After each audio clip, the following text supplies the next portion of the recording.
All right, here we go. Welcome once again to the Shlicketty DooCast. Wow, you made it all back.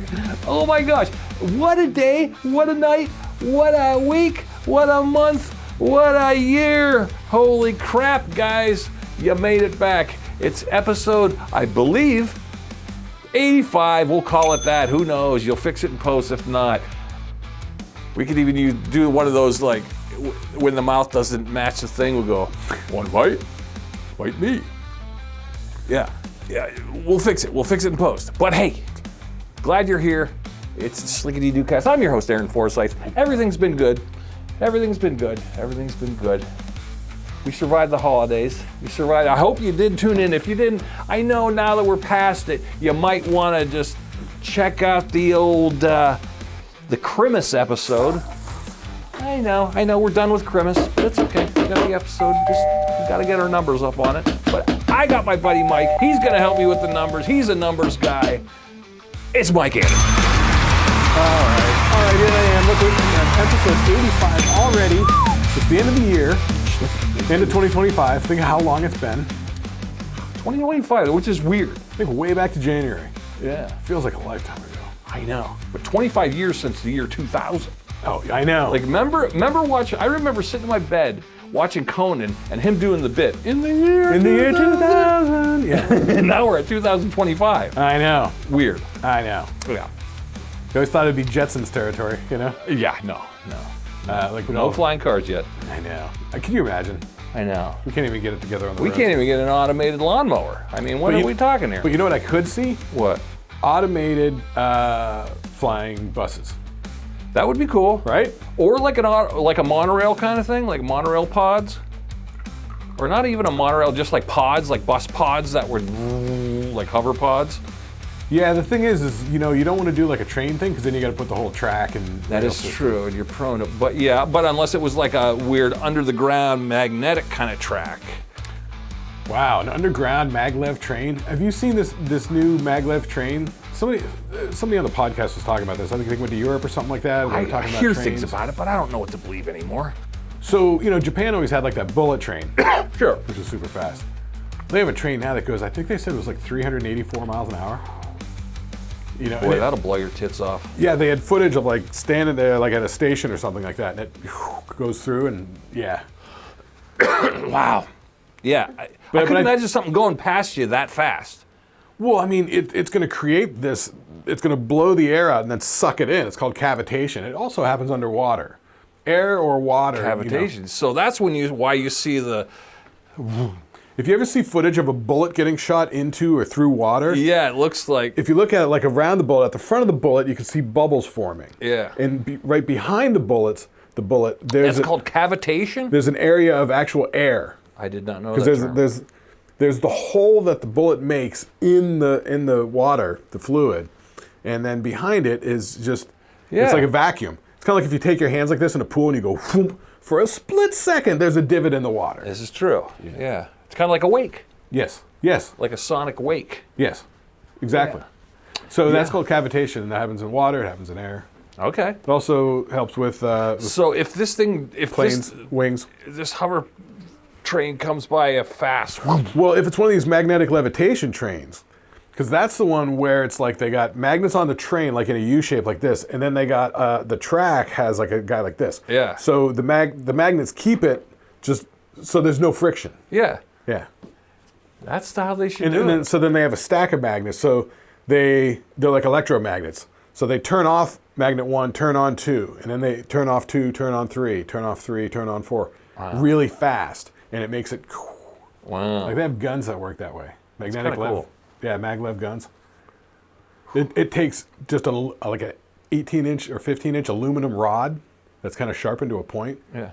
And it just throws it. It'll go through like tank armor because when it hits, all that energy gets like focused at that one spot and it'll burn through. Yeah, armor. I have this little thing on my desk, and it's like this.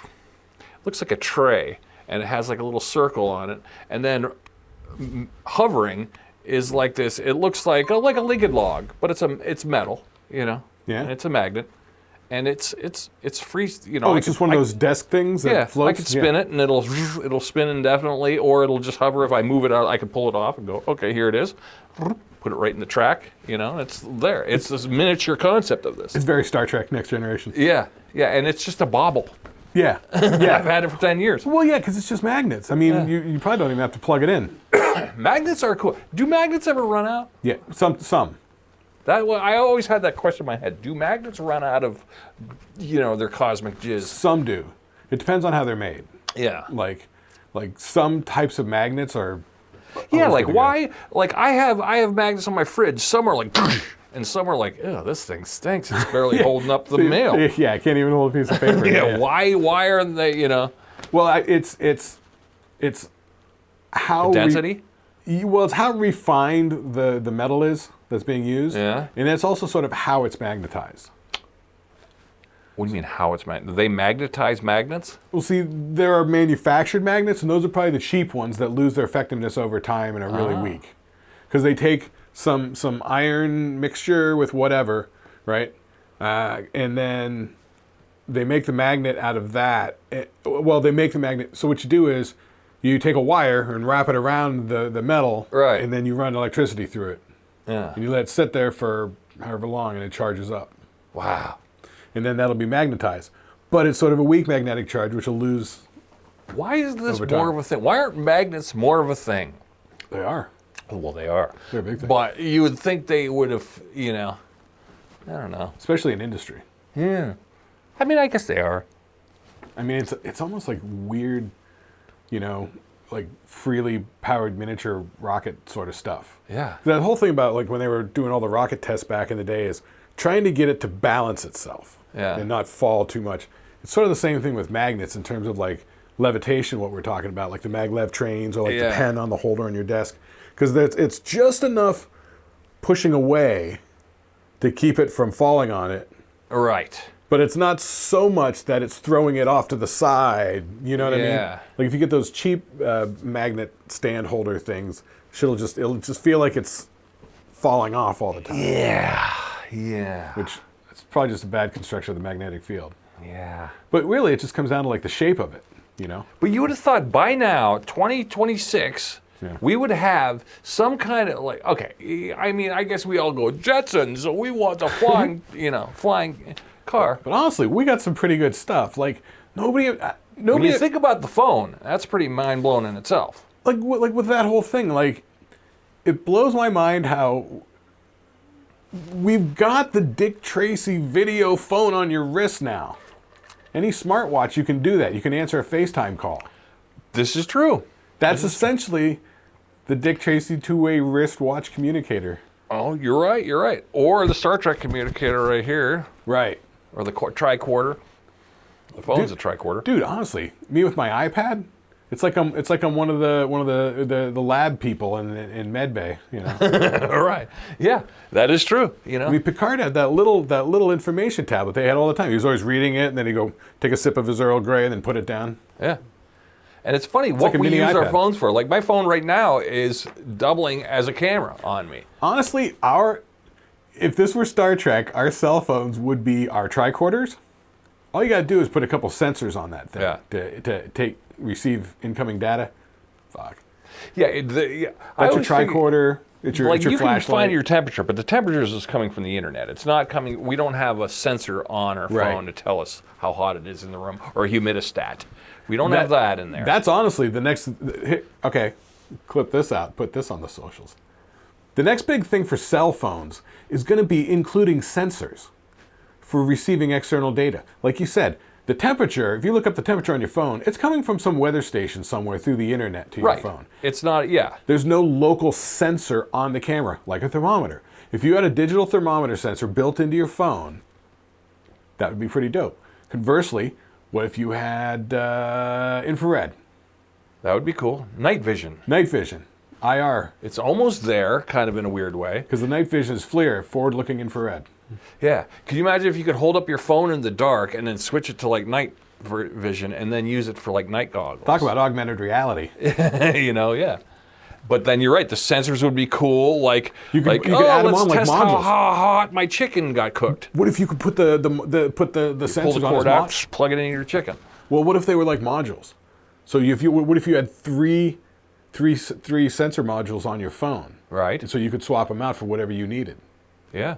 Yeah, like a temperature detector, maybe a humidistat, maybe a thing, for high temperatures. For me, I could make one a light meter, so I can take light meter readings. Okay. You could also set one up to be like just a volume unit meter. Make sure you How don't get about too loud. carbon monoxide detector. Carbon monoxide detector.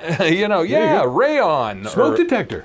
Smoke detector, rayon. So it's almost like back in the old days, we had like an alarm clock, and you had to set the alarm clock so you could wake up. Now it's all on the cell phone. It goes with you. It could be the same thing where you have that sort of reliability and safety. Like if you travel a lot and you're staying in hotels, motels, Yeah.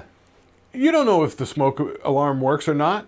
But if your phone has a sensor, Right. Or could you imagine if your phone, like the air quality, you had Right. to know. The You air want to quality know index. like the pollution factor. Like, all right, let me turn the pollution app on yeah. and sense it. Or even if you could have it like sniffing out black mold. There you go. Black. know? Look at us. I'm telling you. We just revolutionized the phone. Yeah, copyright Shlicketty DooCast. Yes. But that's where it's coming, because that's pretty badass, isn't it? Shlickety appcast. Man. Yeah. Whew. Wow.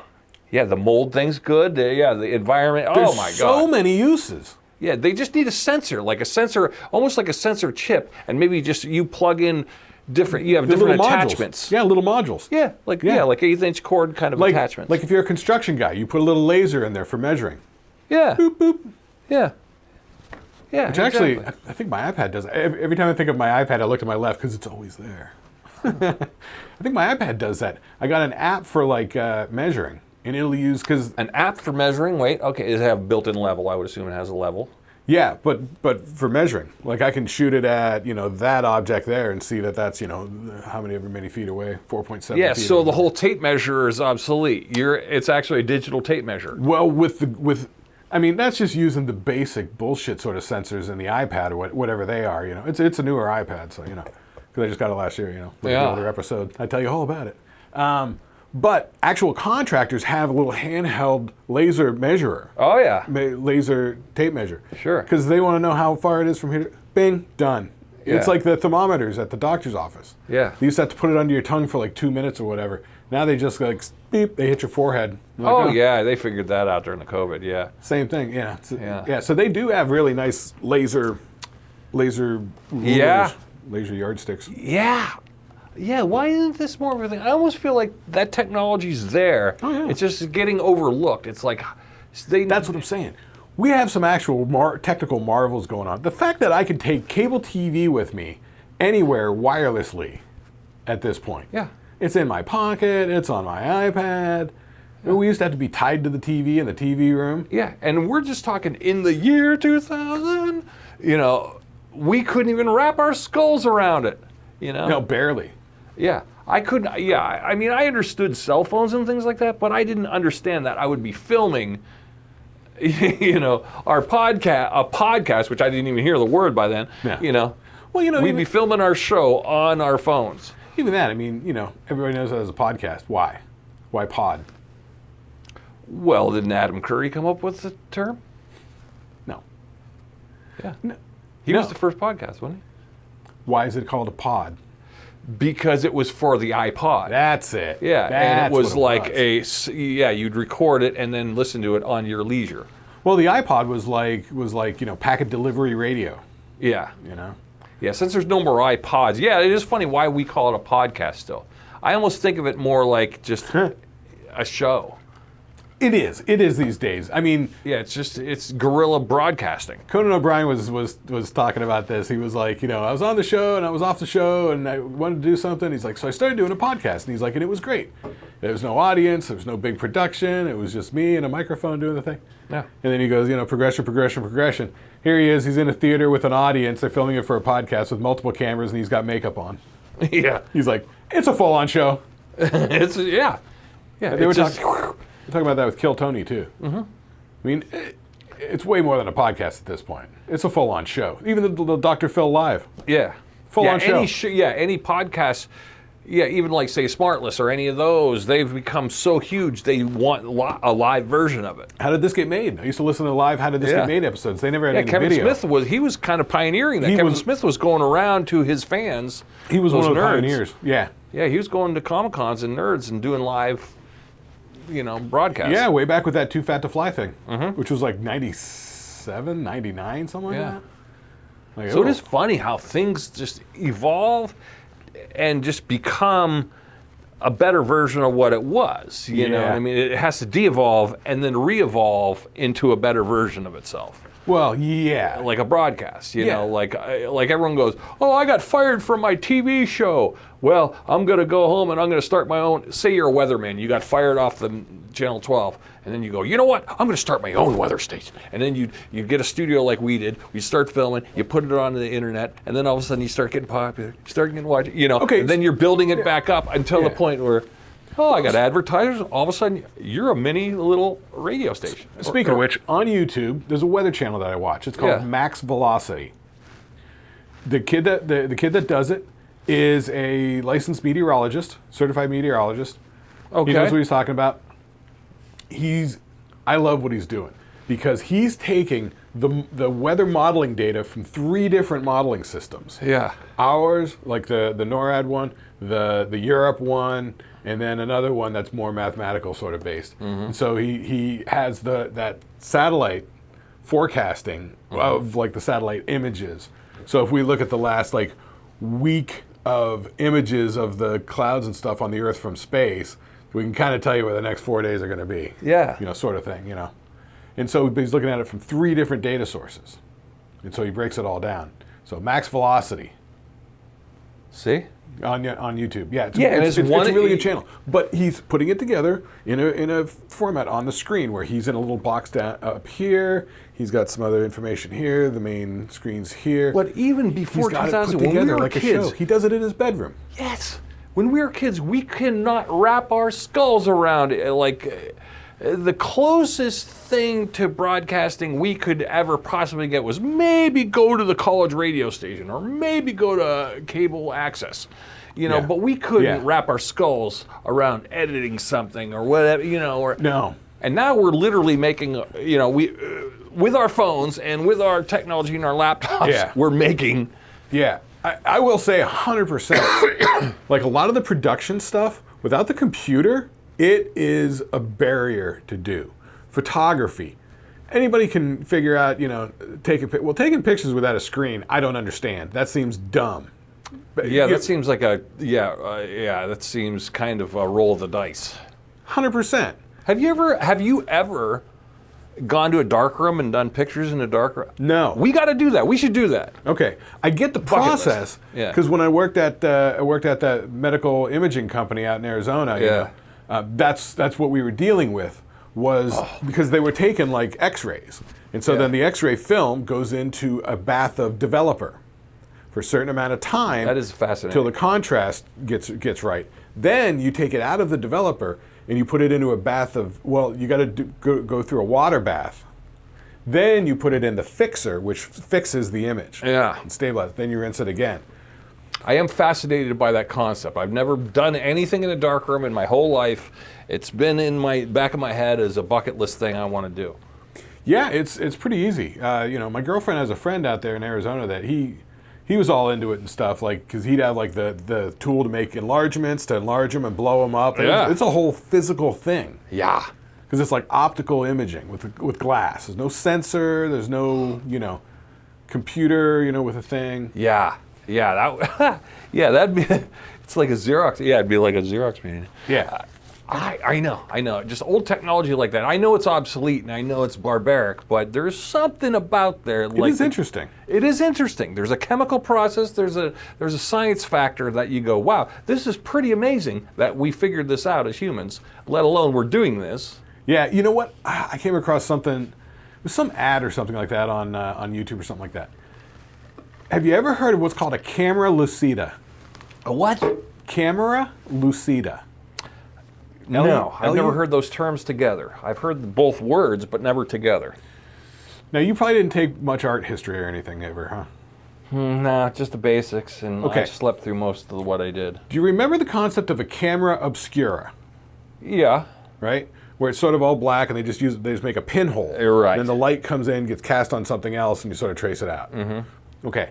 That's a camera, what did I say? Obscura. Obscura. So the other one is a camera lucida, which was technologically sort of lost for about 150, 180 years. But these scholar guys sort of like rediscovered this whole concept. This is how a lot of the old masters would make drawings and stuff like that, is they're using a little prism and or mirror that would take the photons coming off the image and reflect it down onto the thing. So then you could just sketch it, fill it in. Wow, so kind of like an enlargement ViewMaster kind of thing, like we used to have at school, with the clear the projector. vellums. The projector, yeah. The overhead projector. Overhead projectors, yeah. Yeah. Yes, it's like that without the electricity. Right. And so this was a technique that all the artists used to use back in the day, but it just got, That's how they made shit big. forgotten. Yeah, and I also remember my brother and his girlfriend in the 80s, we were making our band backdrop logos with clear vellum. Like, he would literally Xerox it and paint it onto a clear vellum and then take a projector like you did, shoot it on the wall. We'd hang the black backdrop and then trace it out. Yeah. That's how we made our logos. Yeah, that's the thing. Yeah, that's with this camera lucida. Even for just like for like sketching shit out and getting it sort of right in the framing and the proportions. I mean, man, that's half the battle. Then it's just a matter of filling in details and light and shadow and all that sort of stuff. I mean, when you think of technology, they put nerds around a gummy cluster with a drop of a juicy center. I mean, we're at the height of... Have you killed all those? No, look at that. This looks like a photon. Try one. Wow. All right, let me look at it. Try one. I want your opinion. Now, as far as the squishy goo in the center, it's not. It just adds a little moisture to the gumminess. Wasn't there some sort But we are at the height of wasn't there gum human innovation. Wasn't there gum that did that when we were kids? Yeah, the fruit gushers. Was that what it was? Yeah, fruit gushers had one. I feel like it had a different name. Yeah, but the nerds on it. So it looks like a gumdrop. Actually, I don't want to mess with my camera. Yeah, this is a nerd. These are nerds stuck onto gummies. It's the most superior treat I've ever had in my life. All right, do me a favor. Don't eat all those. Save at least one. When we're done, I'll get a close-up insert shot with the camera. Yeah, nerds, juicy gummy clusters. Fruity, sour, gummy. Isn't it wild? If you would have hit me in my stoner days in 1989, I would have been blown off the map with this. Well, it's very sugary. Yeah. Especially the little nerds. Not so much the gummy, but yeah. And honestly, yeah, they're like little sugar balls. It's almost like hard sprinkles. Yeah, it reminds you of those sprinkles you'd put on ice cream cones. But with a little soury twinge on top of a sweet, moist gummy. Yeah, it is interesting because it is a sort of souriness, I guess, of the nerds or something. Yeah. But you get the fruity flavors, so it sort of offsets it. Yeah. And then when it's gone, you'll feel your palate just like, that's a strange, wow. Well, it's almost like it leaves your taste buds like, all right, where's the next one? Where's more? Give me more. Yeah. It's like crack. I know, candy innovation is just like, wow. Sugar crack. Yeah. But that's the same thing we were talking about earlier. We have had a lot of really good growth and adaptations and revisions on stuff now. I mean, even look, speaking of Christmas. Oh yeah. You got your girlfriend the ice slushifier. Ninja. Okay. The now Ninja, there's many on the market. The Ninja brand. Right. Yeah, you like the Ninja brand. You had the pizza oven. The pizza oven Ninja, and then we have the coffee maker. All superior. You pay a little more, all superior product. Wait, can I sidetrack for a second? Yeah. Since we're here. Since we're so close to what I wanted to ask you about before. I know you're mostly keto and you don't do bread a lot, but last year, I Yeah. believe for Christmas, you got the Ninja pizza oven. Yeah, that was her investment. Well, that was pre-summer. That was our fourth. Yeah, we got off QVC. You're right. We did buy it. Yeah, and we didn't use it till the summer. Right. It was we got a QVC deal. Yeah. Yeah, this one I just got for her because she was eyeing it up. Wait, I wanted to ask you, before we talk about the new one that you got, on the pizza oven guy. Pizza oven. So when you do the pizzas, here's been my issue. Yeah. How do you store the leftover pizza? What do you do to store the leftover pizza? You know what I'm doing? I'm using old hamburger bags. Old hamburger bags. I'm just saving the bag when I'm done with all the hamburger buns. Oh, I don't. What I do, I'll just cut it into like maybe two pieces together. Right. I'll leave it like a triangle, and I put it like long ways into a Ziploc. I do a standard Ziploc. I see. Okay, so that's the same thing I'm doing with the bag. You're just using a Ziploc. Yeah. I'm just using it because I got like the empty like hot dog bun bag and the hamburger bun bag. So Yeah. I just save a couple of those. Yeah, I do. Yeah, And I then go what through do a is lot of I take freezer bags. I take 2 pieces of pizza and I fold them like this, topping to topping.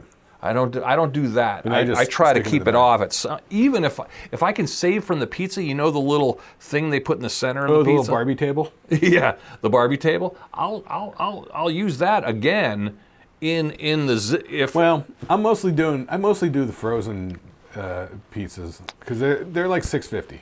Yeah, though. Yeah, if it's a shit pizza like that, I'm not worried about it. But if I'm over the $10-12 mark and it's gourmet pizza. Yeah, if I pick one up from Valerio's. Yeah. Oh yeah. Well, here's my other place. If thinking I about only that. have one slice, sometimes I save my old Chinese containers. And there'll be like that rectangle tray, black on the bottom with a clear top. I'll put a piece in there. Yeah, my girlfriend just saved one sitting on my counter. Yeah, I've got a ton of those. So what I do, those will last about 3-4 times before you go, lid cracked, that's done. But I have a stack of them. So if you got to save like 3 pieces of pizza, you fit one I piece just get per Chinese thing. so rarely.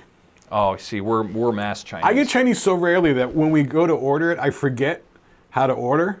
Oh, man. And I end up getting the full dinner, which is where the rice is like a whole box by itself. Yeah. And then, And an egg roll on the side. not even that, but then like the main thing, like if you get like orange chicken or whatever, it's like a truckload of orange chicken. Yeah, that's always usually, you can usually That's cut the it into dinner 2. thing. Like you gotta go half that. You get the pint or whatever. Yeah. It's like I just need like that much of the main thing and like a little thing of rice. Like I don't need the whole giant thing of rice and then a giant thing of the. It's So I'm saying I order wrong. I think you do. Yeah. Yeah, we're addicted to Chinese. We do it all. I actually wrote on the menu up at the top. I'm like, the large size is too large. You wrote on your menu Yeah. You got it stuck to the fridge with the magnet. with the mayo. So So the ice maker now. the ice maker, well, it's not an ice maker, Oh no, but slushy machine, the Ninja slushy machine, So- the industrial size. how's it work? What do you put in? What makes it go? Plugging it in?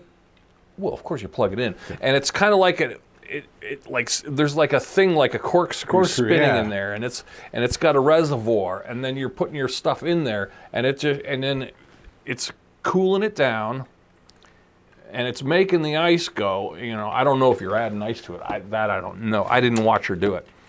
She's only It's gotta be. It's gotta be. Yeah. It was spinning for about a good 15-20 minutes, and she just puts apple cider in there. And it spun. At first, it looked like normal, swishing around in there, apple cider, But then 20 minutes later, I came back and I looked out in there, and it looked like, not snow cone bullshit. We're talking, it was almost to the point of ice cream, soft serve. But it was in there, and then it comes out of the dispenser, and it's nice, It's quiet too. You'd think it was louder than it is. It's quieter than you think it is. Does it hum? It hums. Did you, when it was running, did you like touch the machine's housing? Was it cold? No, but I could feel a little breeze coming off it. Okay, so it was radiating some coolness. Yeah. Because I'm thinking the easiest way to make it would be like a miniature refrigerator system. And what it does is it'll go through that metal, that screw being metal. Yeah, the stir. So if the stir then is like really kind of cold, and that's all you got to cool is that. Yeah. You don't have to cool all the air. It's a glorified ice cream maker, I would assume. Kind of, yeah. But it's doing it rapidly. Apparently, it moves way quicker than a standard ice cream maker. And I think the mechanism on an ice cream maker is upright, whereas this is to the side. This is I don't know the mechanics of it, but look up the Ninja one. In fact, I have a picture of it working right here. You got that? Here it is. There it is. See it working? Yep. Cool. Yeah. So it's sort of just like a screw. Like those are the original water pumps. They called them an Archimedes screw. Oh, okay. Yeah, it was actually the cylindrical Archimedes screw. Yeah, the cylindrical screw in like a water pipe. So they'd stick it in the water down here, and then you could turn the handle up here, and it would raise the liquid, dump it, and it would just keep raising it. Like an auger. Exactly like an auger. Which conceptually, the auger concept is always like, that's pretty funny. Yep. Yeah. Yeah. Okay. So this, I did the Christmas thing. We always had a thing. Stop buy. We always had it. Don't buy me anything. I don't want it. We got everything we need. Don't buy me anything. So we always had the $10, $20 rule. Okay, if you want to get me a book or get me a shirt, fine. But that's usually what we do too. But if something obvious comes up, you know what I mean? Like if my girlfriend's like, boy, you know what you can get me for Christmas? Like in like April. Yeah. Like I'll remember that, and and if it's feasible, I'll do something like that or whatever. Yeah. She's only done that like a handful of times. Yeah. This was one of those things I knew she wanted it, but she didn't want to pull the trigger herself. And plus, she did the heroics on the New York trip. So I was like, you know what? I'm going to break the $20 rule. I'm going all in. We're getting the Ninja. We're going Daddy-O. We're going down there. We're getting the Ninja. So is your air fryer a Ninja? No, that is not. I wish. Well, the Ninja one, no, she does have an air fryer Ninja. She's got her own. Check this shit out. Oh, yeah? She's got her own, which is like a system. It goes on these Pyrex dishes. She's got 4 different size dishes, and they have Tupperware lids that go on them. Oh. So let's say you made some air fryer lid. You put this there. It's a down thing. It goes over these Pyrex dishes. That's your thing. And pull it off. You can serve. You can serve it as is. Yes, she's got the Ninja version of that, of the air fryer, which is very cool. Yeah, my girlfriend has a little thing like that. It was a little Pyrex. It was like for taking food to potlucks. So they give you a little glass casserole dish, a blue plastic Snap-on lid, and like a blue nylon bag that it goes in with a little strap. Yeah, and a little Velcro thing. Yep, that's what. A little Mylar heat retaining on the inside. Yeah, so imagine that, and then replacing the top, lid with the air fryer mechanism. Goes right on there, so it's cooking it right in there. I see. If you want to, if you want to go that route, but it's a Ninja. Yeah. Boy, that's pretty slick. The coffee maker, our Ninja coffee maker is great too. We have a coffee maker too? We're Ninja people. That's what I was kind of getting at. You brand it all out. Well, here was the thing. We wanted a coffee maker that you could set the timer for. But here was my big gripe: when you have a coffee, she makes the coffee at 6 a.m. I don't get up till 7:20. Right. She's already got her coffee. She's gone. I get up at 7:20. Well, a normal coffee maker, Mr. Coffee, would have kept that warm, you'd think. It cooks it. It cooks it in the carafe. And it stinks. It makes the coffee kind of blech, like... Well, yeah. Because it cooks it, because it keeps getting hotter and hotter and hotter. It's reducing. Right. The Ninja has a sensor on it, which it'll tell you what, it knows. It'll never cook your coffee. Yeah. But it'll keep it warm, and you go, hey, this is really good. And it never makes the coffee too hot to where you can't drink it. Like a Mr. Coffee will go, okay, you burn your face. Oh, Jesus Christ, I burnt my face. But no, it keeps it right at a level. It's sensors and everything. And the timers and the things, the buttons are superior. It's got a weird ergonometry, symmetry to the design aesthetic that I kind of prefer. That I could see. Yeah. They're sort of snazzily designed. They look cool. Yeah. Yeah. I mean, there's definitely more utilitarian versions. Yeah. Because I've been kind of wanting to do an air fryer, but it's just our kitchen's tiny. There's virtually no space for it, and it's like it never something about the geometry of it never makes sense in my brain, right? Yeah. Like I get it, like there's one at work in the break room, right? And I get it, and it has like sort of a big drawer that you pull out, right? And I'm sure that's great for chicken wings and chicken tenders and French fries. Fries, yeah. But how do you do pizza in there? Well, for those kind, yeah, you really can't. You can't. That's you can't why cook a pizza mine has 2 shelves. I got 2 levels on mine. I got the Big Daddy. But even still, if you're throwing a frozen pizza in, because that's what I'm throwing shit in, like in the oven, or I've been, doing. You might as well just use the toaster oven, right? Which I've already got a toaster oven. Yeah. Now, honestly, that's what we've been using as an oven for the past It's year. like a toaster oven with a fan built in. Mine does. Mine has. You can do it regular. Convection mode, is that it? No. Regular. Convection is the. Yeah. It we got a, that. A little stream in there, jet stream. It's got a convection mode. So I hear the differences is that the convection mode just sort of circulates the air like this. Yeah. Through the chamber, top, around the sides, like up to 8. the bottom. Whereas the air fryer blasts it straight down through the middle or something, from the top and the bottom. Yeah, because I will say I got 2 levels going on. Yep. And the first level will cook a little harder than the lower level. That's why you got to flip everything halfway through. You do. I get lazy at that. We got that in the toaster oven. Yeah. But the back is much hotter than the front. So if you just throw pizza in and leave it there, the front will feel a little half cooked, and the back's turning black already. I know. I should do the halfway flip everything. point. I blow off the halfway. No, you can't. Yeah, you're right. I was that way with the chicken nuggets. I would be they're flip them halfway through, and and they would come out the bottoms are getting to be really hard and black, and the tops are still feeling gushy, Yeah, you're right. You got to do the flip, but come on, you got to do the flip. Yeah, I know. Well, it's like you can not do the flip, but then again, you could also microwave the chicken nuggets. Ew, yeah. Right. Ew, yeah. That's it. Because then they come out soggy and rubbery, and then they're not even good. I know. It's not the point of eating the nuggets. It's you want them to taste good, or the fries. Yeah, you need crisp. Yeah, there's nothing. You will never achieve crisp through a microwave. Unless you've gone too far with something. Hey, know what I went back to? I was having a hankering. All right, this is for all you poor people out there. I don't know if you. I'm listening. School. Now this is when this will bring you back to when we lived together, when we were hot dogs and grilled cheese. Okay. I went, and they're still $1 a piece. I bought Banquet chicken pot pies. I did 2 of them in the oven. Took a while. It takes 40 minutes. 40, 50 minutes, I know. Yeah, it took a while. But boy, I gotta say, when that sumbitch came out, they were good. It's the gravy, man. They got that chicken gravy down. Yeah, down and the pie crust was wow, this is pie crust. Yeah, the crust is good. Yeah, and it wasn't salty. I was expecting a little extra. I was like, all right, this got to be salty shit. No, they're good. The Banquet, and for $1, so for $2, I ate 2 of them. For $2, I was like, that was a good meal. Oh yeah, $2 meal. Yeah, it's pretty good. Yeah.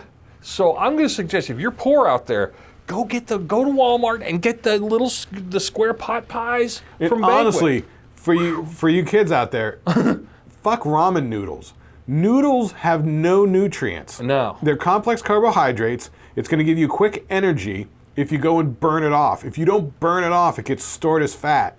Believe me, I know. Yeah. You can't live on noodles. Noodles are pointless. Noodles are pointless. You could live on Banquet pot pies. Speaking of useless, since we're here, this is one of my topics. Since we're so close to it, may as well just lay derail it on us. the thought train. Shredded lettuce. How useless is that? Oh, you're working off my rant from when I texted you the other day and I got the Arby's sandwich. Because I had the same experience. We went to the restaurant. I figured, I'll try the burger. I got the burger. Tasty burger. It was great. But they gave it to me, the bottom bun, then a handful of shredded lettuce, then the burger, the cheese, and the top bun, right? And there was some pickle drainage or something like that. So that bottom bun just got squished down and soggy. And so I went to pick it up, and it just went flop, and all the shredded lettuce just went poof. Yeah. Can we be done with shredded lettuce? Just give me a fucking leaf or two. Yeah, just if you're gonna give me the bullshit lettuce, just make it one piece. That's what I'm saying. Just give me a leaf or two. Yeah. So I can need manage to shred it. I don't get the whole shredding thing. I don't either. You know, it's funny enough. Sometimes at Jack in the Box, I'd go to Jack in the Box and get like a chicken sandwich. It's like the chicken patty, and then just like a giant piece of lettuce sticking out the whole bun. I like that though. I'm okay with it. I'm okay with it. Yeah, I like when there's even water drops coming off it. You know, like they just rinsed it. Yeah, then you're like crisp. That's what you want. The whole point is to be crisp. Yeah, but shredded is. I don't. Maybe it's so they could mix the old with the new. Yeah, they just try and get fancy with it. I don't know. Shredded stinks. Too highfalutin. No, you'd be better off taking a handful of salad lettuce or leaves from the salad. And putting it in there. That's what I'm talking about. At least that won't fall on your lap. Grab the head of lettuce and grab a leaf or two. Put it on a sandwich. That's all I need. Yeah, that's all I need. Just shredded. A thin layer of crunchiness. Stinks. And I'm not a big fan of, unless you're maybe making a pizza, but you almost don't need that shredded cheese. You don't need to shred your cheese like that. No. You know. Because I ran out of cheese. I was making a chicken sandwich the other day, and I ran out of cheese. All I had left was that mozzarella pizza cheese. So I'm like, all right, it's the same stuff. So I put it on my sandwich, put it back in the air fryer, you know. And next thing you know, it all rolled off the side. Yes.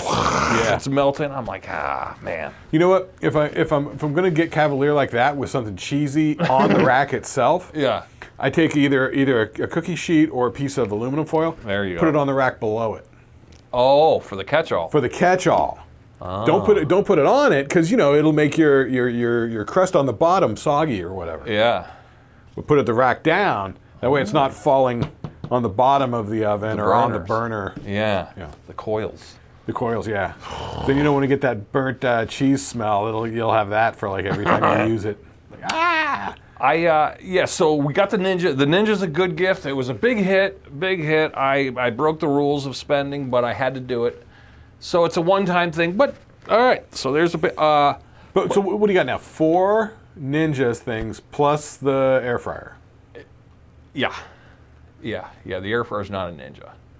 So well, she's got the Ninja version. Yeah, she has one. But my air fryer, the big tall one with the 2 levels, is not. Oh, I see. Yeah, she's got the smaller one for her personal stuff.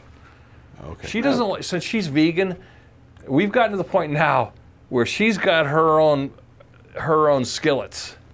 She doesn't want my meats touching her vegs. Oh, I mean, that which makes sense. Me and my girlfriend sort of have the same thing going. It's not for any reason like that. It's just she always likes this big 10-inch pan because she's always like, you know, cutting up potatoes for breakfast and throwing that in. Yeah. You know, she has the pans that she likes. I like the smaller pans, you know. I like a little one for frying eggs, you know. And so, you know, I'll get my own pans. You know, I'll go and be like, I'm sure, I think pan. It's a vegan thing. They just don't want, even though, like, I was like, you're not going to get hot dog water on your thing. You know, because my girlfriend would be like mostly vegan, but I mean, but she'll eat stuff here and there. Like we've been working on this ham. At work, they gave me a ham for the holidays. Well, you got a ham for a gift, holiday gift? Yeah. And that's not a bad gift. When they gave it to me, I'm looking at it and I'm like, oh my God, I can't eat all this ham. Who made it? It was a ham company down in Pittsburgh. Oh, okay. All right. So, because the ham company's based out of Pittsburgh, so they bought probably 350 hams. So, wow, ham. That would be kind of cool. Yeah, that would be like, I wouldn't mind a ham. So the girlfriend was into it. I got home, she's like, oh my God, you got a ham? And I'm like, yeah, they gave it to us at work. She's like, sweet, I'm excited, let's do this. I'm like, you're in? She's like, yeah, I'm in. I'm like, dope. So what we did is she processed the ham one day. So she cut it into like thirds and like we froze 2/3 of it because it said on the label, freeze by, you know, whatever. Because it was all like vacuum packed, you know, big ham hock, whatever thing. And fully cooked. It was already fully cooked, so you really just had to heat it up. Ooh. So we cut it, froze 2/3 of it, and then she made like a couple of big plastic, containers, Tupperware containers. Are you making cold cuts? She did some ham as thin as she could cut it for me doing like breakfast sandwiches. Yeah, it's really tasty. And then she made some thick slab ham steaks. You know what I mean? Yeah. Just for like, so we did that for breakfast on Christmas. We did like scrambled eggs and ham steak. Ooh, yeah, ham steak. And then she did 2 things of... I'm starting to drool. I literally was starting to drool. Yeah, big like 1-inch cubes of ham. Oh, yeah. Ham cubes. Yeah. Because there's nothing better than just ham cube. Yeah, ham cube's pretty good. It goes with you get a little piece of cheese cube and a ham cube. Yeah, good like a charcuterie. That's like lemon lime right there. That's like chocolate vanilla. Yeah. You get ham cube and cheese cube. I love the ham. I'm not a big fan of the idea of eating a pig, but all right, it's a ham. It's good. If I'm in it's for salty. a cheese cube, dude, if you get a ham cube, cheese cube, and like a grape, like a green grape, ooh, that's pretty good. Yeah, you're at the office party and you go, all right, I'll make a meal out of this. Yeah. Throw a Ritz in there for a good measure. But it's a really good ham. It's like it's not like the sort of ham you get at the grocery store all the time, where it feels like sort of it's not butterball-y. Dense, sort of thing. No, it's like I don't know. They know what they're doing, but it's Smith's has one, but it seems a little small. But it looked processed and ready to go. And Smith's is a good quality company. Yeah. But honestly, I wasn't too impressed. That's all you need. That's what me and the girlfriend used to do for like like Thanksgiving and stuff like that. You just get a turkey breast. Like we don't need a whole turkey. It's just me and her. Yeah, it seems overkill. Like I just like the breast anyway. If she's feeling frisky about it, because she likes the dark meat sometimes. So she wants the wings and the leg or whatever. Yeah. The thighs. Yeah, ham. Ooh. So the work gave you ham. That's a good one. Yeah. So, but in that case, like I said, when they gave it to me, I thought I was going to have to eat it by myself because the girlfriend's not and then eating next much thing meat. you know, you got swollen ankles and drinking water, and you don't want to get the gout out of it. A lot is that what that is? Yeah, people that get the gout is usually too much ham and pork, salt retention, water retention. That happened to me at a certain point, and that was when I had I was eating tortilla chips a lot, like with every meal. Yeah, like they were salty Santitas. And and then I rediscovered ring bologna. I started buying boar's head ring bologna. Oh boy, yeah, nitrates and salts. Yeah, next thing I know, I'm like, holy shit, my ankles and feet are swollen up. Yeah, you're a step away from the gout. You don't want the gout. That scared me. Yeah, I was like, fuck. I had an old drummer friend who used to get the gout. He's a bigger guy, but he used to eat shitty like that, and then he'd get the gout. He said it was like he couldn't even play the drums because like his foot, the pressure he'd put on your foot, it was like your foot was going to explode. Oh, he's like his big toe felt like a firecracker shooting out of it. It scared me once I realized what was going on. The gout. Then I was just trying to figure out what was causing it. Yeah. And I whittled it down to it's salt. It's all this salt. Mm-hmm. The ring bologna sets it off. Yeah. I don't. Like, honestly, like, if I do tortilla chips, like, the girlfriend kind of got me into, like, hummus recently. Because Wegmans has this roasted red pepper hummus. Yeah. It's pretty tasty. But you got to lay off the chips. Or get the unsalted. That's it. Low salt or unsalted. Yeah, I got the low salt unsalted ones, which is fine. That's all I need. I need the crunch. I don't need all that salt. No, I know. Or just a little bit of salt. Everything's got salt in it. Like, I don't need the salt. It's a tortilla chip. I know. Isn't that the only difference between, like, a taco shell and a tortilla? Sure, yeah, because when you think about a taco shell, if you eat a taco shell right out of the box, it's pretty bland. Fairly bland. You kind of want that, but everything else, it should just be the vessel. It should be the vessel to carry the flavor in. Right. And honestly, it shouldn't be the flavor. They get those little Fritos scoops, so salty and greasy, needlessly. You don't need all that. You don't need it. The chip should be the vessel, not the flavor. Yeah, because I'm here to tell you, white corn, yellow corn, blue corn, it doesn't matter. No. It doesn't matter. The only difference is a little bit of the consistency. Yeah. The blue ones are a little bit heartier. All right, so here's also through the holidays. You got to tell me. I think I was texting him like, "What are you doing?" You were watching some fucking. Oh God, Mike. Man, I was doing. I forget because you're a pretty metal guy. You're a pretty man's man. You're pretty cool. You know, but you have a hidden affinity. I know this for the rom-com. Dude, I love movies. You're an old smushy. I love movies, and honestly, a good movie is a good movie. I love a good rom-com. My favorite rom-com. Yeah, you like rom-coms more than the average person, which I would think a guy like you would go, I'm not going to watch that Harry Met Sally bullshit. But no, you actually kind of are like, all right, I'm into this. It's not that I'm into them.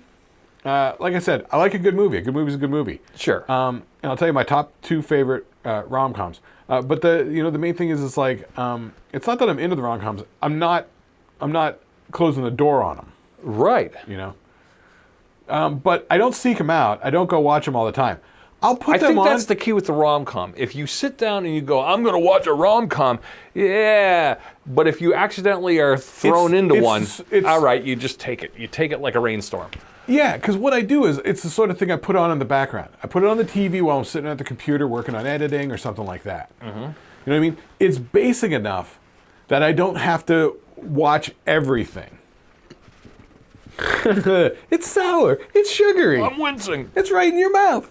Yeah. Right up in your pie hole. Hey, don't eat two at a time. Oh, you did double? I did it double. Oof, ah. All right, go on. So you're... Sugar wins. Wow. I mean, it's Wow. it's a face. I think it's just those nerds. Those nerds are so sour and sugary. Do you remember Nerds on the little box? Eventually, when they came out, we were like in high school or middle school. Yeah, we were kind of late to the party, but we were stoners, so we came across them. But they had the grape and the red ones, and they're in like a little square raisin box. So I guess that whole Willy Wonka movie Yeah. that came out a couple years before we were born, and we started discovering it on television when we were kids. Yeah. I mean, there's nothing weirder than when you didn't know that thing existed and you come across it on TV. Yeah. And you're like, what the hell is this? Yeah. It's the nuttiest movie ever from that point of view. Apparently that movie got made because they were starting a Willy Wonka candy company over in Europe. And I guess it worked and it was still going. I remember they tried it here in America when we were kids and it didn't really catch on. No, yeah, they did it in the late 90s again, and it caught on.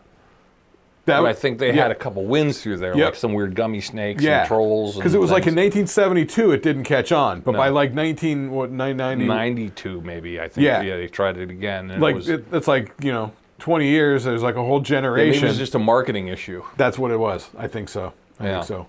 But yeah, I didn't know it was still around. But then all of a sudden they brought it back, and the nerds and the nerds definitely penetrated. Like everybody knows nerds.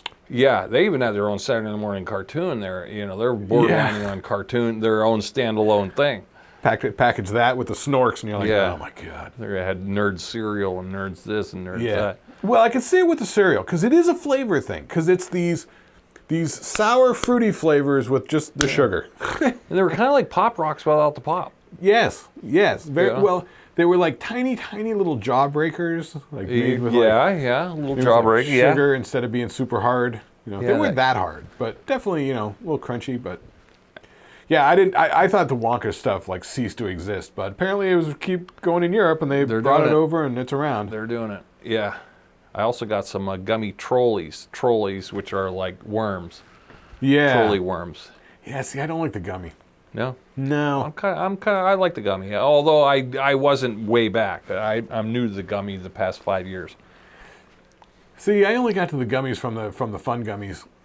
But wait, you're on rom-coms. Oh, sorry. We're drifting in the gummy land. Yeah. Because it's a whole thing. Because I think for me, and the word I couldn't remember last time, backlash. I think it's a backlash against Jell-O. Remember all the Jell-O they forced down our throats when we were kids? Yeah, fruit and fruit Jell-O and Jell-O. I think it's a backlash of Jell-O for me. Okay, so the rom-coms. Gelatin. So yeah, it's not that I love rom-coms. It's just they're low involvement enough that I can put them on in the background while I'm doing other stuff just to sort of keep me company, and I can check in on it every now and then. Now, when you say rom-coms, you talking Harry Met Sally, or are you talking like Hallmark Home for the Holidays bullshit? No, it's mostly stuff like Rebel Wilson, How to Be Single, or what's the one with Anne Hathaway, The Intern? Right. Not The Intern, the one with Robert De Niro. Yeah, I know that one. That sort of thing. He works at the clothing factory. Yeah, it's those sort of things. Actual rom-coms. I like that. I like her. Yeah, she's fine. I find like Devil Wears Prada, like that. It's not like a rom-com-y, but it's that sort of level of movie. I can just throw it on in the background. It's like I see what's going on. Yeah, for fans of the rom-com. Yeah, Emily Blunt doesn't like her. I get it. You know what I mean? Or like Legally Blonde. You know what I mean? Sure. It's sort of broad enough that you can follow it. Favorite rom-com, music and lyrics. Oh, that's the Hugh Grant, Drew Barrymore one. Love that one. I think that is hysterical. I think it's cleverly written. I think the songs are hysterical. Yeah. I love that movie. That movie is She's likable in it. She's super adorable. He's annoying but likable. But he's sort of self-aware enough, but sort of ashamed of the whole thing. Yeah. He's like, yes, I did. Pop Goes My Heart. Yes, I did. Yeah. Yeah. He's ashamed. Yeah, you're of right. That's a good one. I love that movie. I enjoyed it. That movie's great. And then the other rom-com that I love it's actually a parody of romantic comedies called They Came Together with, what was it, Amy Poehler and Paul Rudd? Mm-hmm. That is hysterical. That's an Amy Poehler, Tina Fey thing, isn't it? It's one of them. I think it's Amy Poehler and Paul Rudd. But it's a parody of rom-coms. Mm-hmm. I find it hysterical, and it's very funny and cleverly written. Have you ever seen a couple of rom-coms for guys whose girlfriends constantly drag them to every terrible Jennifer Lopez rom-com? Which I'm not saying I watch those. I definitely don't watch those. Yeah. I'm not sitting through Gigli or some shit. No, not Gigli, but she had a whole string. Yeah. I can't do Lopez ones. Yeah, no. So I don't seek out rom-coms, whatever. But it's a sort of low involvement, sort of thing I throw in sometimes. But I do love music and lyrics, and I like love They Came Together. I like when the setting's like, oh, this one's filmed, like I'll watch one, oh, it's in Aspen. Okay, so let me get a vibe of Aspen. Or this is a New York City one. Okay, I get a vibe of New York City. I like New York City. So sometimes the setting that's it. Can pull me there. That is, 100%. You're right, because I will do that because it's like just something to put on the background that's not super involved or whatever. Yeah, it's like Rebel Wilson learning how to be single in New York. Great. Let's hang out in New York for 90 minutes or whatever for a comedy or whatever. Mm-hmm. Oh, we're in Seattle with Kate McKinnon and Melissa McCarthy, like whatever. It's like, oh, sure, fine, that's all good. Okay, so on Christmas, I was watching. So I figured I try and get in the Christmas spirit. Okay. Put on some Christmas focused movies. But there's two flavors of Christmas movies. There's the sort of rom-com-y, Hallmarky sort of schmaltz, and then there's the animated kids thing. Okay, yeah. So we did an animated kids thing called That Christmas. It's based on some children's book or something like that. I never heard of it. Yeah, me either. It was animated, but what was interesting was the animation, the cartoon is based in New Zealand. Did they have the New Zealand accents? 100%. All right. So they do Christmas in New Zealand? Yeah. Okay. Yeah. Hey, New Zealand. So it was something where like the parents went out for a parents' day out or something like that, and then there was a big snowstorm, and then they get stuck. And okay. Yeah, it was all right. It was all right. There. It was well done. Technically, it looked great. The little story was pretty good. The little characters are kind of broadly drawn. But yeah, it's sort of New Zealandy. Yeah. But what else did you get in after that? Good. Oh, well, so I should grab my list just so I can get these names right. There were a couple of these ones. One of them you're going to laugh your ass off at. It was actually the last one that I watched. Where's my list? Oh, here we go. Christmas movies. So I watched this one that was okay. I'll tell you about this one. Sure. This one is like I'm like lost on. It's called. This is on Netflix. It's called Becoming Santa. This isn't like Tim Allen Becoming Santa. Bullshit. This one, the guy lead and the girl lead, both of the leads, I don't know who they are. Never heard of them, never seen them before. Maybe it's better that way. This one was definitely made for TV. You could feel it. Yeah. It's cute enough or whatever. So it's like so the actual name star is in it. Yeah. Okay. So here's the setup.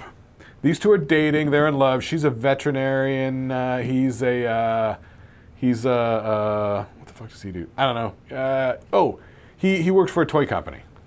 Let me guess. His dog ate a toy, brought the dog in, they met. No. They're already dating. You don't have to go through the whole meet cute. Right, they're already together. So what it turns out to be is she is the daughter of Santa Claus and Mrs. Claus. Oh, okay. So he's all like, we've been dating for a couple of years. I'm gonna meet your parents because he wants to ask her to marry him, but he wants to get the father's permission. I think I know what you're talking about. This sounds like a done. Okay, keep going. So then they go away for Christmas up to visit her parents. So she's got to break it to him. He's like, wow, we're really going north, and she's like, yeah, we're going north. Then we get there, and then Uncle Mario, who's an elf, picks him up at the station or whatever, and they bring him back, and so Santa Claus is Michael Gross, the dad from Family Ties.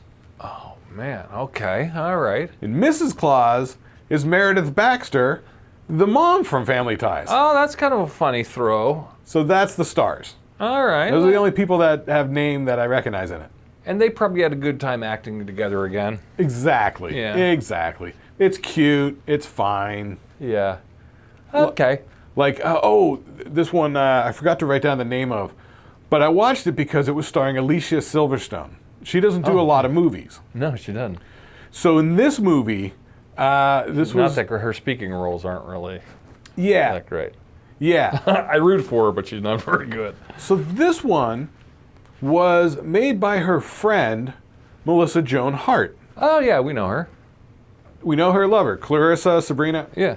She has her own production company, has had for like 30 years, Heartbreak Films. Okay, I didn't know that. So this was a Heartbreak Films production. Okay. Her name is H-A-R-T, so it's Heartbreak, That makes sense. So it's her production company. It's totally 100% like a Hallmarky, thing. Melissa Joan Hart stars as Alicia Silverstone's best friend.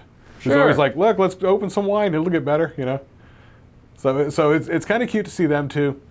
And it's something like, What's the Alicia Silverstone's husband, they're estranged. And at the end they end up getting back together. It was like he had an affair or something like that, or I don't know what it was. They split for some reason. Yeah. She's miffed about it. Melissa Joan Hart's trying to make her feel better about it. The husband is like, I forget, maybe they have kids. So he's around for the holidays. He brings his girlfriend. Melissa Joan Hart gets this hysterical doofusy dude, like some 23-year-old, college student. He's like infatuated with her. Sure. And she's like, oh my God, I'm not having a relationship with you. You're way too young, but you're very nice, sort of thing. It was a cute film. It was a cute film. That's on Netflix. I forget what the name is, but that was cute because Alicia Silverstone doesn't do a lot of movies. So I was like, let's check in with her. Yeah. Like I said, Melissa Joan Hart film. She's in it too. It's fun. It's nice. That one was okay. Didn't hurt. Yeah, I mean, it was definitely schmaltzy, but it wasn't overly schmaltzy. It was formulaic. Yeah. Well done. Okay. Okay. Then this one called Our Little Secret with Lindsay Lohan. Oh shit! Now, what era of Lindsay Lohan? This is recent. This is okay. So we're talking adult within the past 5 years. Can I say, she's good. Oh yeah, she's got acting chops. Good. She knows her chops. Yeah. She always delivers. Yeah, she was good. Yeah. She looks great. So in this one, her and her childhood friend were best friends and dated, but then they broke up when they were like mid-20s. Mm-hmm. Now it's like 10 years later. They go to Christmas. They end up going to Christmas with their respective new partners. Uh-huh. Turns out that the new partners are brother and sister. Okay. But did they know their brother and sister? No. They're at the house with their significant other, the significant other's parents' house, wealthy house. Okay. And they're hanging out, and then all of a sudden, the childhood friend X walks in, and she's like, what the fuck? And then, hi Mom, hi Dad, this is my new boyfriend, Kenny. Oh, jeez. Oh, Kenny, this is my girlfriend. They're like, oh, hi, how are you? Nice to meet you, Oh, I see. Mayhem ensues. And then they get a second alone, and they're like, we cannot let them know that we know each other, that we used to date, that we grew up together, all this sort of stuff. Oh, okay, well, all right. Boy, talk about freaky Saturday. Yeah, very, very schmaltzy sort of thing. Okay. And I think in that one, the mother, the rich mother was Kristen Chenoweth. She's a little theater, but she knows her shit. She doesn't like Lindsay Lohan. Yeah, she's a good actress. She kind of overdoes it because she's from Theaterland, but she's fun. Yeah. Yeah. So that one's called Our Little Secret. That's on Netflix as well. That was okay. One more. One more. This one stars Lacey Chabert from Party of Five. Oh, Lacey Chabert. Which one was hers? Was she the middle girl? Yeah. Below Nev Kent? Yep. All right. Yep. Okay. Yep. On Party of Five. And I think also in this one was Katie Mixon. I don't know if you remember Katie Mixon. She's been around forever in a whole bunch of stuff. I think she was in Eastbound and Down or whatever. Oh, okay. I'd recognize her then. Yeah, she was like his strange girlfriend or whatever. Yeah. She's like, you're a deadbeat. Shit. She's funny. This one, good. It's called Hot Frosty. Hot Frosty. Wow, I rented that on VHS once. So the premise of this one is that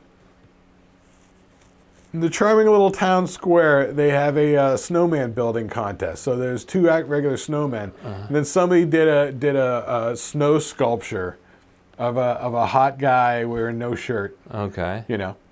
So then she goes and puts her scarf on the statue, and the guy ends up coming to life. Oh, sweet Jesus. Of course it did. Okay. You see where it goes from there. But the sheriff in town is Craig Robinson. Oh, okay. He's always one. And his assistant sheriff is Joe Latruglio from the state. Oh, Jesus. So you've got that. Yeah. So Craig Ferguson's like, something's going on, and I'm going to find out. You know, we got that going on. Yeah. Wow. The guy who was the hot Frosty, he was a good-looking guy and what all. He was pretty good. He did good in the job. All right. You know. All right. Hot Frosty. It wasn't. It sounds terrible. It does. It was, yeah, that's almost the elevator pitch on that is how did it get made. The title is accurate. You know what you're getting. Yeah. But it's not a good title. So that, and then last night we watched the new Knives Out one. Oh yeah, you've been talking about the Knives Out. This is part 3. Right. This. It's not part 3. They're all completely different. Right. Yeah. This is the 3rd installment. Yeah, they have nothing to do with each other. But to gear up for it, we were rewatching them. Mm-hmm. Man, the first one just seemed to go on forever. And the second one, I couldn't even get through. Like, I bailed on it before we even got to the big. You were telling me to go watch main them. Murder. Well, for you to bail on it, you know. Yeah, it is interesting. It's almost like the rewatchability level's very low. And typically, I like the old mystery sleuth format, right? I love Sherlock Holmes. I've seen a lot of the Hercule Poirot stuff, you know, with David Suchet from the 80s. Yeah, but the old Clue thing where we're all in a room and we're going to solve the crime, I was never into that. No, that's the same. That's what I'm talking about. Yeah. That's what all the Agatha Christie stuff is. Yeah, Hercule Poirot and Miss Marples and all that sort of stuff. It's always like that. You meet, 8 or 10 characters, you know, and then somebody turns up dead. Yeah, and then the lights go out and then it turns back on. It's like dinner theater. Yeah, and so.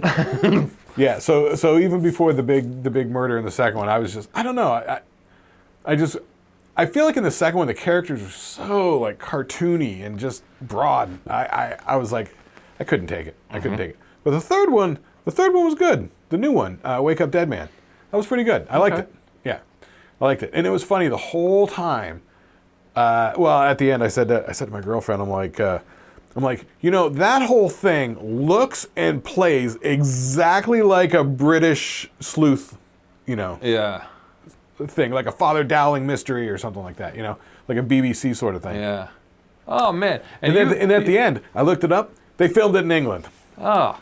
See, we're texting, you're like, how come you don't like this stuff? Yeah, you're almost kind of getting mad at me for, like, not wanting to watch Knives Out, and then now you're saying it stunk.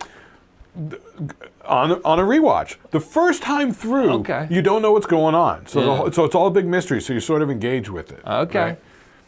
But wow, you're sending me to the wolves. You know I would have hated it. Because you've never seen it. You got to have that first viewing experience. That is true, and it is kind of like pop culture. Like I'm one of those people that, you know, pop culture wise, Knives Out was a big deal.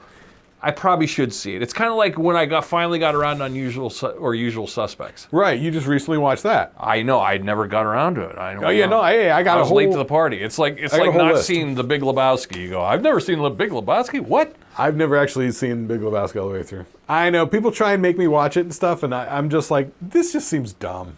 It's just silly. Or Fargo. You know, you go, okay, well, no, Fargo I get. I've seen Fargo. I like Coen Brothers stuff. You know? Yeah, but there's certain pop culture movies you kind of got to see, and Usual Suspects I just got around to. Yeah, it happens. Yeah. You know, I mean, sometimes I'm really late to stuff. But I mean, come on, it was pretty. I knew from the first scene who Kaiser Sose was. No, you didn't. Like hell, you did. I mean, spoiler alert. Do I spoil it? Look, I mean, if it's over 20 years old. Yeah. I mean, I don't know. I mean, you know. I mean, Kevin Spacey being the talkie guy who told the story of Kaiser Sose.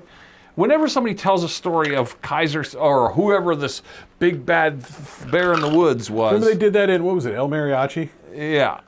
I just... The guy telling the story. And then the fake limp was just too much. I was like, there's no way. You know, I just knew he was going to be Kaiser Sose. You know what? I mean, that's probably fair, because the thing is with these really big, culturally important, sort of culturally significant movies and stuff like that, it really ends up being about the time that they came out. You know, what was going on at the time that they came out. Like, for instance, Die Hard.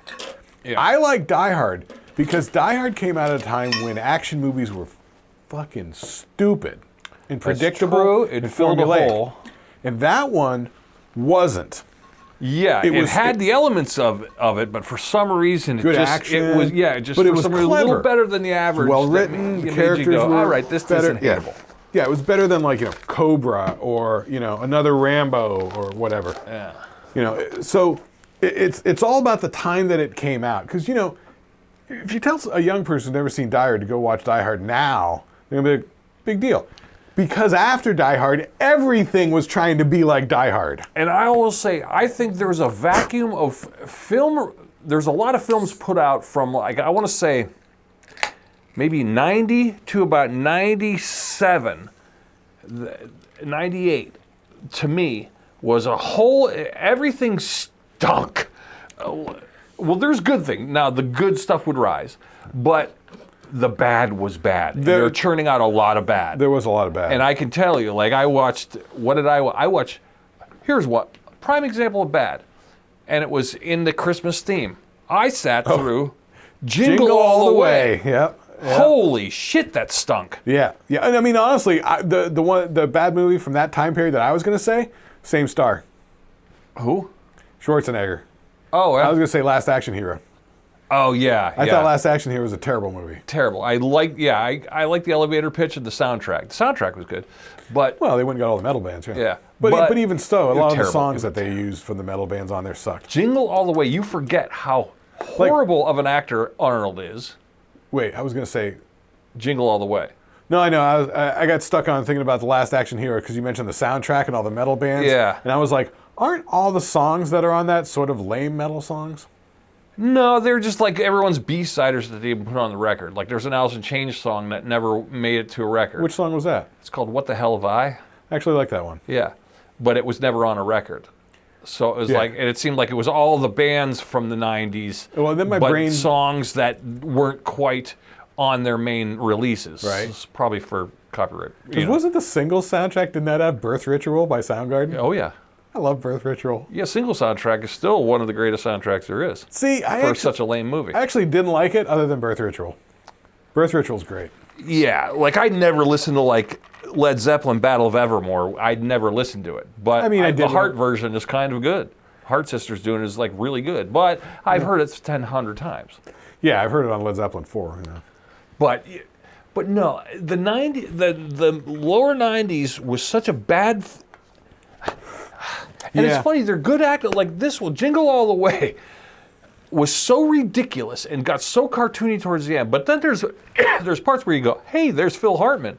You know, he was good in it, but he was doing what he had to do. But it's like around that time, wasn't there... The young Anakin was in it, too, the kid who played... Oh, Jake Lloyd? Yeah. He was horrible. Horrible. Yeah, I was thinking about that when you texted that to me. I'm like, what was the kid that was grown-up Anakin? Was it him from Looper? He was Pod Racer not Looper. Anakin. Jumper. Yeah, this is Pod Racer Anakin.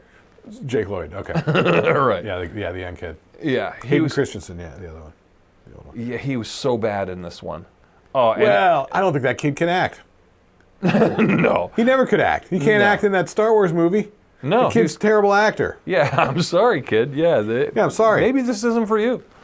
I call him like I see him. Look, if you don't want to be called a bad actor, take lessons. Yeah. Get better or something. Because I've seen kid actors. We were talking about that the other day. How does he get cast? Just because he's cute? Really? He must have an agent. I don't know. Maybe it's the son of another person. I don't know. Well, I guess it's the same thing with Radcliffe in the Harry Potter. Oh, he wasn't an actor. Yeah, I don't know how that. But then you see kid actors that are really good, like we were commenting on the new Welcome to Derry. All those kids Oh. across the board were stellar fucking actors. Yeah.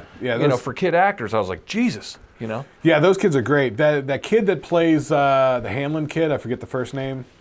The black kid, his dad's the Air Force guy. yeah. That actor, man, is he good. Yeah. He is really good. And one of those kids that gets killed off early on, man, he was fucking good, Yeah, the first kid to die that came back. Yeah. He kind of looks like a young No, not the River first one, Phoenix. the second one. Yeah, he looks like a real young River Phoenix reincarnated. Yeah, really he was good good. acting. Yeah, I mean, everybody. The kid that played Marge, and then the black girl was really good. Yeah. Marge was good too. Those kids were really good. And the kid that played Richie. That was. Dude, when he was playing the drums, I think he was actually playing the drums. I think he was holding. Yeah, maybe the kick drum wasn't there, but Right. He could barely reach it. He was hitting the right cymbals and holding it traditionally. Yeah, he was hitting it right. I was like, yeah. I was like, cool. Huh? Kid looks good. Because man, you ham that up, that just knocks your movie down. Oh yeah, in my eyes. I'll say it again. I've said it 500 times. You see the guy like this playing guitar, and you're like, come on, dude.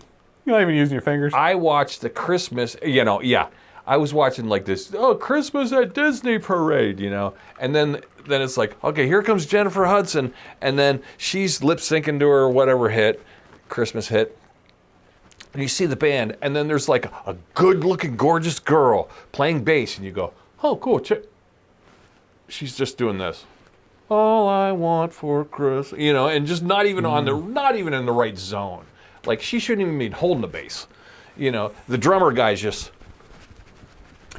Yeah, but for those sort of things those live Disney anymore, things, it's like... They're never playing live. Yeah. They were probably running the log ride 2 hours before that. And they threw them on stage. Yeah. Because if you're there, you can tell with the drums. Yeah. If they're actually hitting drums acoustically, you hear it. They're loud. Pet peeve, I know. If you're going to act... But honestly, you got to be in the zone. Anytime they have music outdoors, it's usually pre-recorded. Yeah, I know. But even in movies and everything, actors, come on, you gotta... Yeah. Learn your shit. Michael J. Fox did. He was playing the right stuff in Back to the Future. Jamie Foxx already knew how to play piano when he did Ray. Yeah. That makes it. I understand if it's a little hard. Like I remember, like Andre 3000 was super good as Jimi Hendrix, but him playing the left-handed guitar was way off base. Nothing. Yeah, he wasn't even in the right stratosphere. No. It's like, come on. No. You could, you got the voice down and you're perfect, but the guitar was wrong. Yeah. Way wrong. Like a pet peeve of mine. At least, I understand you're not going to get the perfect triad hand position. Fine. But at least if you're doing chords, give me a G and a C and a D. That's guitar 101. Yeah. I think the best example, like I said, was that Pistol mini-series about the Sex Pistols that... where they actually felt like they were playing? Dude, I think they were literally actually playing. That's cool. Yeah. Well, it's not that hard to play Sex Pistols, but on the other hand, you might as well. Right. Yeah. It's not that hard to play Steve Jones with the Sex Pistols, literally learning how to play guitar. With his much better drummer buddy.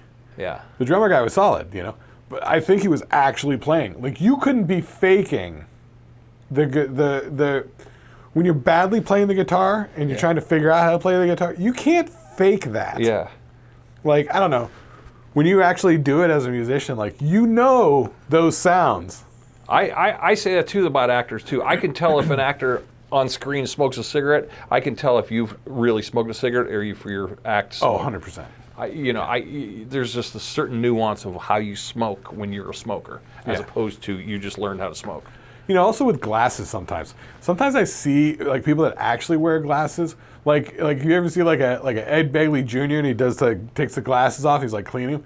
And then when they go to put him back on, they do a thing where they give it a flip and this arm comes out and then they just slide him on. Oh, yeah, no. It's like, that's a practiced hand. Oh, yeah. That's like, that's somebody who does this all the time. Yeah. With those glasses. Like, they know how. And if you clean your glasses off, I'll clean my glasses off. But I'd never go, okay, I'm cleaning off my glasses, I'm going to put them on. No, we all do this. You got to look at it. But you'll see people just clean them off on screen, and then they go, okay, we're back on. Well, yeah, that's like not saying goodbye when you hang up the phone or taking aspirin without water. I noticed that with smokers, though, just how long you hold a hit in or how you hold it by the knuckles. There's a knuckle thing going on. It's I can tell if you're like Sean Penn smokes cigarettes. You can tell, but you see somebody like, Coleman Domingo. I've seen him smoking. It was like, ugh, you don't smoke. Yeah, or Chalamet or something. Yeah, they're like, ooh, ooh. Like Eddie Redmayne. It's a weird thing. It's a real weird thing. It's like a comfortableness. Yeah. Like prime example is Sopranos. When Janice first comes back and she's over at the house and she goes out back by the pool and she's smoking a cigarette and Gandolfini goes and sits. Neither one of those two fuckers smoke, and they're passing the cigarette back and forth. They look like they're 13 years old with the first cigarette they ever stole out of their mom's purse. But it's funny, like... Which works for the characters in the scene. But Nurse Jackie, what's her name? Edie Falco. Edie Falco, she smokes. In Nurse Jackie, she was smoking. Really? She was pretty authentic about it. Oh. But she would only take a couple drags and throw it out because she'd be on a break from the hospital. You know how hospital people's hot box, like we used to do in high school? Oh, yeah. Throw it down and, okay, let's go back. Get a mega dose of nicotine. Yeah, or give me that. Oh, really? I've never watched Nurse Jackie. Pretty good. Yeah? You'll like her. You'll like her. Well, I do like her. Yeah. Third season got a little like, oh my gosh, off the rails, but it keeps you going. Yeah. I heard it was good. She was winning awards for it. Real good writing. Adam Ferrara's real good in it too. Yeah, he was nice as the boyfriend or the extra boyfriend. Nice. We gotta go. Oh, we're gonna wrap it? We gotta wrap it. We're 11:20. Is it time? Yeah. Okay. All right. Well, I guess we'll wrap it up here. We'll save it for next year. Yeah. So I guess New Year's Eve is coming up real quick here. Something like that. By the time this will be out, Happy New Year's! It's New Year's Day. Will it? I think Thursday. No. Shlicketty Review comes out on Thursday. We come out Monday night to Tuesday. Okay. So it's not yet. Yeah. It'll be like the 30th or something. Yeah. So make your resolution. You got a resolution? I don't do resolutions. I just go, I want to try to make this year a little better than last. If you can just improve. Yeah. Something. Yeah. That's kind of where I'm at too. I got a couple of things in mind that I kind of want to do and focus on. Yeah. It's like people say, being the best version of yourself. It's kind of like, all right, so what can I focus on to sort of feel like I'm accomplishing things of what I want to be doing? Yeah. Yeah. I want to do what I'm doing. I just want to do it better and more. I don't know. I think I got a little complacent, and I got a little complacent this year, and also too the stress of shaky ground in the politics have gotten me a little wound, and it's sidetracked my sole goal to entertain you all. It's very distracting and very disruptive. I'm not happy in my own skin, and I don't know if it's me or the situation, but I think it's a little both. Yep. So I'm going to try to shed that. I'm going to try to backdoor that. Yeah, I had to do that about 3 years ago. Yeah. I was just like, I can't focus on all this so much. So I just kind of tune it out and focus on what's immediately in front of me, my actual real world. Because also, I don't do social media, so I'm not. That tunes out a lot. Yeah, you're out of the loop in some ways, but I will say, for a guy who's not on social media, your fingers on the thumb more than most people. Yeah. So when I reference something, you might not know this TikTok thing I found, but you'll know the movie or the thing. You're pretty on it. Yeah, because my brain's just ravenous, always consuming stuff, and I like the... like you'll know the new Timothée Chalamet trailer, but if I say The Rizzler, you're not going to know who The Rizzler is.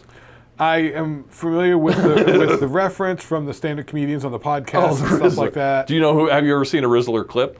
How he got famous? It's some like young black kid, right? No. I think he's more Mexicano, I think. Oh, is he? Oh, I don't know. Yeah. I guess I haven't seen a clip. I think I heard like Bert and Tom were talking about it or something like that. Yeah, he's the Rizzler. It's just a nothing. It's just a nothing little clip from TikTok or something like that. Yeah. But that's TikTok bullshit, So. Yeah, which I can't get behind that TikTok. I mean, I guess my substitute for TikTok is those guys that do the China show. Yeah. Like, if you want to see what's going on, watch those guys that do a China show. You're pretty YouTube centric. So yeah. if it comes through YouTube and YouTube Shorts, you're kind of getting it. Not shorts. Oh, you're not doing too many shorts? I get sucked into some shorts rabbit hole, but mostly they're out of context and they're useless and mean nothing. They're useless. But they do tie in, that is kind of like an alternate version of having your finger on the pulse of what, No, I find they get to be just random and stupid. For every YouTube short that's some construction guy who knows what he's doing so good that he just does it in like 4 seconds, and you're like, holy crap, look at this guy doing his thing. There's some guy who's gluing a plastic bottle cap to a screw and then putting it into a piece of wood to make, a makeshift tire. It's like, it's like Chinese like garbage, DIY. Fluff or fill, too much. I mean, clogging the drain. I can't take it. There's a lot of drain clogging. Yeah. There's a lot of drain clogging stuff. But I like if it's something like an excerpt from like a Rick Beato interview. Yeah. It's like Flea making a point about something. He did the Flea interview. Yeah, that's how I'll know. I'll forget all about a Rick Beato interview, and then all of a sudden, I'll see like a short of, he's talking to Yingwei. Oh, I better tune into the full episode. He's talking to Les Claypool for 2 hours. Right. All right. That reminds me. I forgot about him. All right. I'll go back. Right. Yeah. So I mean, that's how it gets me. Yeah. I don't go into the shorts. I don't look at the shorts, but they always pop up in my results, and I say, show me fewer shorts. Mm-hmm. But it pops up, and sometimes it grabs me. Yeah. Yeah. So, sometimes that's why I use them. Yeah, they're kind of like little billboards. I see them as like little billboards on the on the side of the road. 90% of the time, it's nothing I'm interested in. But once in a while, something will filter through, and I'll be like, "Oh, what's up with Iron Maiden?" Or whatever. Yeah. So just keep it in the conversation. Okay, we're out. We gotta go. We had a fun one today. We'll see you next year. Hit like, hit subscribe, turn on the bell, hit the bell for the notifications. Thank you for watching all the way through. I hope you enjoyed hanging out with us. This has been a great year. Thank you all so much for your support. Drop us a line, say hi, ask us a question, tell us a story. Get us at the email. He's right. I got to ditto that one. Yeah. Yeah. I mean, hit us up, guys. We enjoy doing this. We like hanging out with you guys. Hope you guys enjoy it too. Hit us up and say hi. We're here. We'll respond. We're not that overwhelmed. No, we could fit. We need more friends. We'll fit it in the schedule. Yeah, we'll fit it in. Okay. See ya.